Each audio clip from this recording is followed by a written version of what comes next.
तर सर संभाजीनगर मधलं वातावरण तसं बऱ्याचदा थोडं नाजूक असतं, स्फोटक असतं. आता सर तुम्हाला माहितीच असेल, काल MIM पक्षाचा पण काही राडा झाला, राष्ट्रवादीच्या कार्यालयावर देखील काही तोडफोड झाली.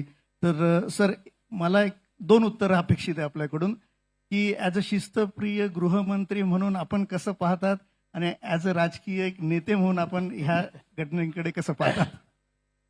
माझ्यातला नेता आणि गृहमंत्री काही फार वेगळा नाही आहे. मी तुम्हाला एकच सांगतो की, आणि हे यापूर्वी देखील मी बोललोय, कुठल्याही शहराचा आर्थिक विकास तेव्हाच होतो जेव्हा त्या शहरामध्ये कायदा सुव्यवस्था असते आणि त्या शहरात शांती असते. यापूर्वी 2 वेळा ज्यावेळी या शहरामध्ये दंगल किंवा दंगल सदृश परिस्थिती झाली, त्यातनं कुठेतरी इन्व्हेस्टर्सच्या मनावर त्याचा परिणाम होतो.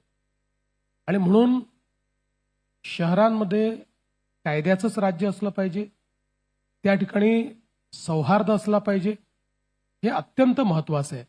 आणि ज्यावेळी आज FDI आपल्याकडे येतोय, इंटरनॅशनल इन्व्हेस्टर आपल्याकडे येतोय, हा इंटरनॅशनल इन्व्हेस्टर येत असताना त्या शहरामध्ये कायदा सुव्यवस्था कसा आहे, तिथली इकोसिस्टीम काय, या सगळ्या गोष्टी तो पाहतो. तिची पास्ट हिस्ट्री काय हे देखील तो पाहतो. त्यामुळे मला असं वाटतं की या सगळ्या गोष्टी, किंवा मध्यंतरीच्या काळात आम्ही काही लोकांवर कारवाई केली की जे MIDC मध्ये लोकांना ब्लॅकमेल करायचे, त्या ठिकाणी जाणीवपूर्वक अनरेस्ट उभे करायचे, या सगळ्या गोष्टींमुळे शहर मागे जातं.